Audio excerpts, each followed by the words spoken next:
ऋषि मुनियों की पावन धरती, देश धर्म का नाता है। कहते सारे लोग यही हैं, गो हमारी माता है।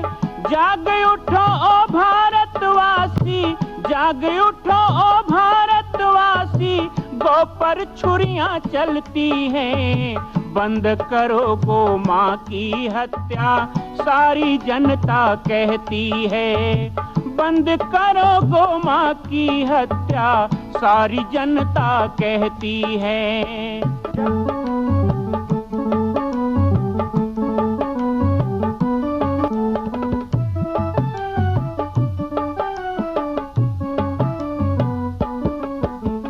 जगह जगह पर बूचड़ खाना, लाखों गौएं कटती हैं। किसे सुनाए व्यथा हमारी, नैना नीर बहाती हैं। रक्षा करना गौ माता की, रक्षा करना गौ माता की, गीता ज्ञान सिखाती है। बंद करो गो माँ की हत्या, सारी जनता कहती है। बंद करो गो माँ की हत्या, सारी जनता कहती है।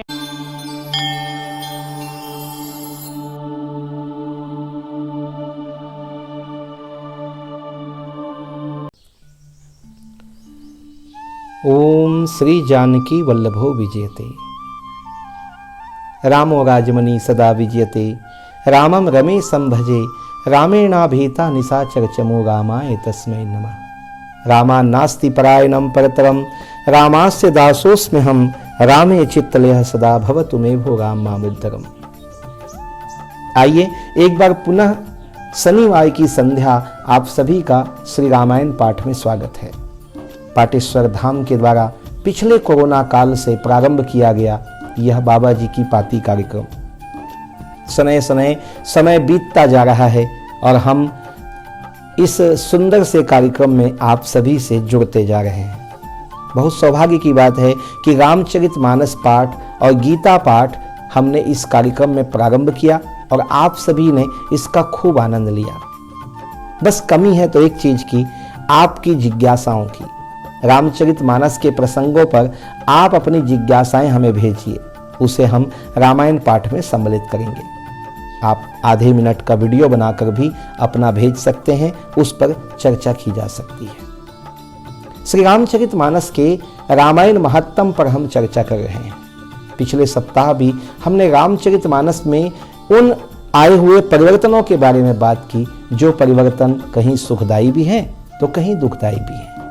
रामचरितमानस हमें बताता है मर्यादा, लेकिन मर्यादा का जब खंडन होता है तो रामचरितमानस ही मर्यादा का खंडन करने वालों को नाश करता है। रामचरितमानस जहाँ सृजन है वहीं संहार है। रामचरितमानस जहाँ नव रचना है वहीं यह नव नव सृष्टि का अभ्युदय करने वाला रामचरितमानस कई आसुरी शक्तियों का विनाश करने वाला भी है, जिसके अंतर्गत प्रत्यक्ष अप्रत्यक्ष परोक्ष अपरोक्ष हमारी सारी गतिविधियों पर ध्यान रखा जाता है। रामचरितमानस एक ऐसा स्वमूल्यांकन का केंद्र है जहां पर आकर हम अपने अंतःकरण को तौलते हैं और पाते हैं कि हम में कितनी कमी है और कितनी पूर्णता है। रामचरितमानस तो पूर्ण ब्रह्म की कथा है। ऐसे पूर्ण ब्रह्म की कथा को सुनकर, पढ़कर, पठन पाठन मनन चिंतन कर हम भी पूर्णत्व को प्राप्त करें, यही गोस्वामी तुलसीदास जी की इच्छा रही। आइए रामचरितमानस को आज हम यहाँ पर प्रारंभ करते हैं।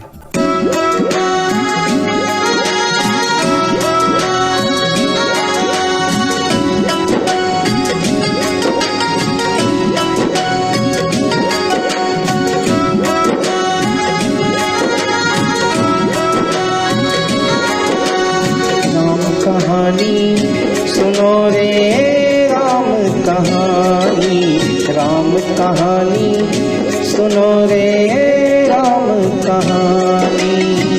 कहत सुनत आवे, कहत सुनत आवे अखियों में पानी। राम कहानी सुनो रे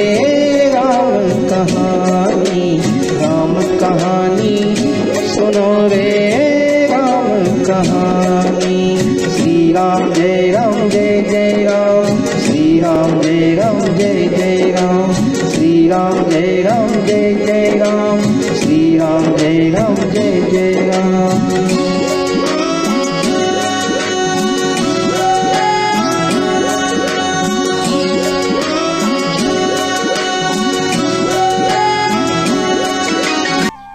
श्री रामचरितमानस की कथा। कुछ लोग सोचते हैं कि रामचरितमानस को रोज क्या पढ़ना, ऐसा क्या है रामचरितमानस में कि हम रोज इसे पढ़ें, और क्या रोज पढ़ने से कोई नया चीज मिलेगा? समुद्र की गहराई में कोई रोज गोता लगाए तो उसे रोज मोती नहीं मिलता है, लेकिन समुद्र की गहराइयों में केवल मोती ही नहीं है, और चीजें भी प्राप्त होती है। इसी तरह रामचरितमानस में प्रतिदिन गोता लगाने से आपको परम तत्व नहीं मिलेगा, लेकिन तत्व ही तत्व का भंडार है रामचरितमानस। कुछ लोग कहते हैं कि ऐसा कौन सा अनुभव है रामचरितमानस में जिस अनुभव को हमें प्राप्त करना है। कुछ तो ये भी कहते हैं कि ये लाखों वर्ष पहले का रामचरित्र है, आज के समय में इसकी प्रासंगिकता क्या है। रामचरितमानस का जो प्रतिदिन पठन पाठन करते हैं और प्रेम से करते हैं, भाव से करते हैं, उन्हें अच्छी तरह पता है कि ये राम दरबार है, और रामचरितमानस में जो भी गोता लगाता है उसे नित नवीन ऊर्जा मिलती है, उसे नित नवीन नवीनता प्राप्त होती है। ऐसे बहुत से जीवन के प्रश्न हैं जिन प्रश्नों का उत्तर हमें रामायण में मिलता है। हमें कैसे जीना है, कैसे जीवन के विभिन्न उलझनों से हमको मुक्ति पानी है, ये हमें पथ प्रदर्शन करने वाला, रास्ता दिखाने वाला रामचरितमानस ही तो है। कुछ लोग कहते हैं इसमें राम रावण का युद्ध है, सीता हरण है।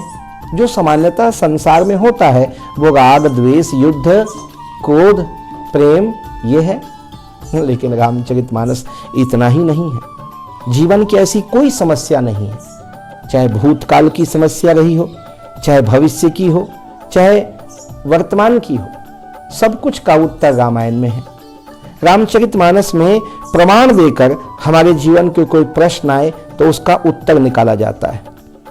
उदाहरण के लिए आज भी हमें कहीं शंका कुशंका हो तो हम ऐसा कहते हैं ना कि रामायण में भी तो लिखा है। तो रामायण में लिखा है कहकर हम अपनी बात की सत्यता प्रमाणित करते हैं और अपने अर्थों को पूर्ण करते हैं। तो रामचरितमानस स्वयं क्या है, वो इस पूरे संसार के जटिल प्रश्नों का एक उत्तर है। रामचरितमानस के 7 कांड में एक कांड आता है उत्तर कांड। गोस्वामी तुलसीदास जी ने उत्तर कांड को लोगों के प्रश्न देने के लिए ही बनाया है। जैसा कि हम प्रतिदिन कहते हैं कि आप जिज्ञासाएं भेजिए, हम उत्तर देंगे, ऐसे ही रामचरितमानस के उत्तर कांड पर संपूर्ण संसार के कर्म योग, ज्ञान योग, सांख्य योग, ब्रह्म योग, सभी योग का महायोग बना दिया गोस्वामी तुलसीदास जी ने। विदेश के एक पत्रकार हैं लॉवस्टाय, वो कहते हैं, अफ्रीकन पत्रकार, कि भारत में जो रामचरितमानस की रचना हुई यदि दूसरे देश में होती या दूसरे मजहब में होती तो आज वह रामचरितमानस विश्व में राज कर रही होती। ये कहने का अर्थ यह नहीं है कि हमारे देश में रामचरितमानस का प्रभुत्व नहीं है, लेकिन फिर भी आज बड़े दुर्भाग्य की बात है कि रामचरितमानस से हमारी नई पीढ़ी दूर हो रही है। उनको जोड़ने का प्रयास हमें ही करना होगा। श्री रामायण महात्म में हम जब प्रश्न और उत्तर की बात करते हैं तो रामचरितमानस में किस तरह उत्तर प्राप्त होता है, एक छोटा सा दृष्टांत मुझे याद आता है। एक बुजुर्ग थे और वो ट्रेन में सफर कर रहे थे। एक स्टेशन पे गाड़ी रुकी तो वो बैठ करके और अपने अगले ट्रेन का इंतजार करने लगे। उनको ट्रेन बदलना था। ट्रेन के आने में 2 घंटे का समय था तो उन्होंने रामचरितमानस निकाली और रामचरितमानस निकालकर पढ़ने लगे। उसी समय एक नव दंपत्ति, ऐसा लग रहा था कि अभी अभी इनका विवाह हुआ है, वो स्टेशन पर आए। वो बुजुर्ग रामचरितमानस की टीका करने लगे तो इन लोगों ने कई सालों से रामायण पढ़ा हुआ है, लेकिन इस तरह स्टेशन में बैठ के रामायण सुनना अजीब लगा। उस युवक ने बुजुर्ग से मजाक में कहा, अब संसार में बड़ी बड़ी ज्ञान विज्ञान की पुस्तकें आ गई है बाबा जी, और बड़े बड़े वैज्ञानिक हैं जिन्होंने शोध करके कई चीजें लिखी है, और आप अभी तक रामायण को पकड़े हुए हैं, इतने वर्षों पुरानी। इसमें ऐसा क्या है जिसे आप रोज पढ़ते हो तब भी थकते नहीं हो? प्रारंभ में बुजुर्ग ने सुना, ध्यान नहीं दिया। उसने आग्रह किया, जवाब दो, क्यों आप रामायण लेके बैठे हैं, इसमें क्या है? बुजुर्ग ने कहा, इसमें क्या है यह तो मैं मालूम नहीं कर सका बेटा, आज तक मुझे खुद पता नहीं, तो तुम्हें कैसे बताऊं। फिर भी यदि तुम पढ़े लिखे व्यक्ति हो तो तुम ही बता दो कि इसमें क्या नहीं है, क्योंकि मैं तो चिंतक हूं। इसमें क्या नहीं है ये बता दो, तू पढ़ा लिखा है, तू बता इसमें क्या नहीं है। युवक बोला, ये तो आपकी बौद्धिक दलीलें हैं, इसमें सब कुछ लिखा है। बुजुर्ग ने कहा, भाई मेरा तो विश्वास है कि इसमें सब कुछ है। तुम कहते हो ना क्या इसमें सब कुछ है? हाँ, इसमें सब कुछ है। ऐसी कुछ बातचीत हो रही थी और इसी बीच में ट्रेन आ गई और ट्रेन में बहुत भीड़ थी, लोग अपने अपने स्थान पे बैठने लगे। बुजुर्ग अपनी जगह बैठ गया और थोड़ी देर के बाद जब ट्रेन स्पीड पकड़ी और जब ट्रेन चलने लगी, पटरी पे दौड़ने लगी, तो बुजुर्ग ने देखा कि वो जो युवक था, क्योंकि बुजुर्ग तो बैठते ही स्वभावतः फिर से अपने आसन लगा के रामचरितमानस पढ़ने लगे। कामी नाग पियाग जिमी लोभी के प्रीदाम तिमि रघुनाथ निरंतर प्रिय लागो मुहि राम। जिन्हें राम प्रिय हो उन्हें राम कथा तो प्रिय होती ही है। ये एक धुन होती है, एक ऐसा पागलपन होता है परमात्मा के लिए, उनकी कथा के लिए। वो ऐसा लोभ होता है जिसका संवरण हम कर नहीं पाते। कथा के प्रति इतना प्रेम किसी के जीवन में हो जाए, परमात्मा की कथा के प्रति, तो कभी भटकेगा नहीं। ट्रेन चली जा रही थी, युवक जोर जोर से चिल्ला रहा था, गाड़ी जल्दी रोको, वो जंजीर खींच रहा था, कोई कह रहा था थाना में जाओ, कोई कह पुलिस में जाओ। तो उस बुजुर्ग ने कहा कि भाई ये तुम तो वही हो ना जिसने मुझे पूछा था कि रामायण में क्या है। तो उसने कहा, हाँ, तो आप क्या कहना चाहते हैं? उसने कहा, भाई यदि तू रामायण पढ़ा होता तो आज तेरी यह हालत नहीं होती। युवक झल्ला गया, यहां फिर रामायण आपने घुसा दी। अरे मैं चढ़ गया, मेरी पत्नी छूट गई, अब क्या रामायण में यह भी लिखा है कि प्लेटफार्म में कौन कौन सी सावधानी बरतनी चाहिए? आप तो ऐसे बोल रहे हैं कि मैं रामायण पढ़ता तो मेरी पत्नी स्टेशन में ना छूटती। बुजुर्ग ने कहा, ठीक है, जिस समय रामायण लिखी गई उस समय हमारा पहनावा अलग था, बोलचाल अलग था, रहन सहन अलग था, साधन अलग थे, लेकिन हम थे तो वही ना, वही भारतीयता। कि श्री रामचंद्र जी जब केवट के पास जाते हैं और जब केवट ने पांव धो लिया है और जब नाव में चढ़ने की बारी आई तो गोस्वामी तुलसीदास जी कहते हैं, प्रथम चढ़ाई यही रघुराई। आहा, ये है मर्यादा पुरुषोत्तम की कथा। पहले स्वयं नहीं चढ़े, पहले सीता जी को चढ़ाया हाथ पकड़कर, सहारा देकर, उसके बाद भाई लखन को, तब राम जी स्वयं नाव पे सवार होते हैं। रामचरितमानस तू यदि बचपन से पढ़ा होता, तेरे माँ बाप ने पढ़ाया होता, तो तुझे इतनी अकल तो होती कि धर्म पत्नी, वैसे भी वो स्त्री है, उसको सहारे की जरूरत है, तुम्हारे साथ विवाह हुआ है, उसकी जिम्मेदारी तुमने ली है। ये मर्यादा भी है कि तुम पहले अपने पत्नी को चढ़ाते, उसके बाद स्वयं चढ़ते, तो शायद आज तुम्हारी ये हालत नहीं होती। ये रामचरितमानस नहीं पढ़ने के कारण ही एक पति पतिव्रत का और एक पत्नी अपने पत्नी व्रत का पालन नहीं कर पा रही। रामचरितमानस प्रासंगिक है, व्यवहारिक है, समसामयिक है, इसलिए रामचरितमानस का पठन पाठन घरों में हो, जीवन में हो, बच्चों के अध्ययन में हो, आध्यात्मिक चर्चा में हो, बाबा जी की पाती में हो, ये हमारा प्रयास रहता है। 10 बजे से 11 बजे के ऑनलाइन सत्संग में भी हमारे बहुत से बंधु, बहुत सी माताएं रामायण पाठ करते हैं, बहुत अच्छा लगता है। लेकिन उनसे निवेदन है कि आप 10, 15, 20 चौपाई एक साथ पढ़ते हैं, उसके जगह एक चौपाई पढ़ा करें, फिर उसका अर्थ बताया करें, तो इससे आनंद में अभिवृद्धि होगी, कुछ हम जानने और सीखने का अवसर प्राप्त करेंगे। तो रामचरितमानस के महत्तम में हम अभी चल रहे हैं। रामचरितमानस में सब चीज़ों का उत्तर है। आइए, आपकी जिज्ञासाओं को भी आमंत्रित करते हुए मैं कुछ चौपाई का पाठ करूंगा। आप भी मेरे साथ आनंद लें और डूब जाएं रामचरितमानस के आनंद सागर में। जय सिया राम, जय गो माता, जय गोपाल।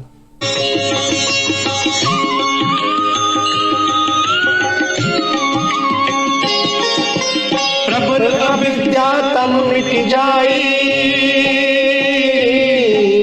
हारई सकल सलभ समुदायी, खल कामादि निकट नहीं जाई,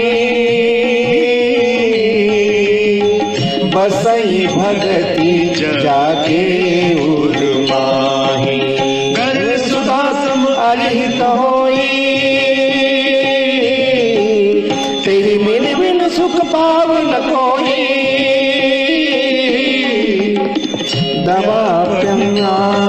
बस रोग न भारी,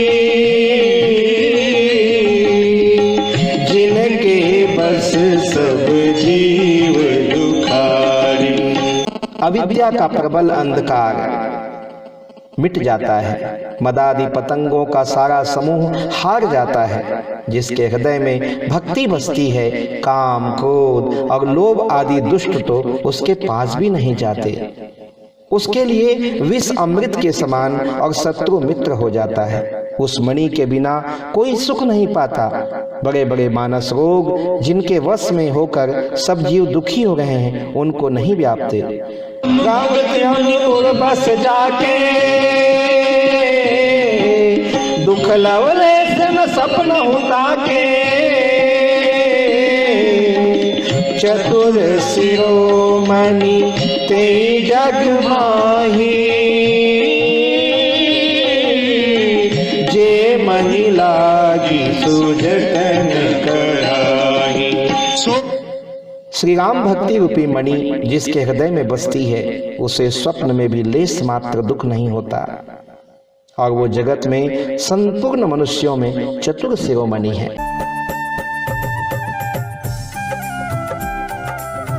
मां कौशल्या की पावन जन्मभूमि छत्तीसगढ़ प्रांत में बालोद जिला में स्थित है श्री सर्वसिद्ध शक्तिपीठ जामड़ी पाटेश्वर धाम। परम पूज्य सद्गुरुदेव राजयोगी बाबा जी की तपस्थली श्री पाटेश्वर धाम और विश्व के अद्वितीय मां कौशल्या जन्मभूमि मंदिर निर्माण का दर्शन करने और इसी प्रकार समसामयिक विषयों पर अपना ज्ञान वर्धन करने के लिए और 10,000 गायों के लिए बनने वाले श्री हनुमान नंदीशाला गो अभ्यारण्य का समाचार प्राप्त करने के लिए आप सभी देखते रहें YouTube चैनल पर राम बालक दास, और हमारे चैनल को आप सभी सब्सक्राइब करें, घंटी का बटन दबाएं ताकि आप सूचनाओं से जुड़े रह सकें। जय श्री राम, जय गौ माता, जय गोपाल।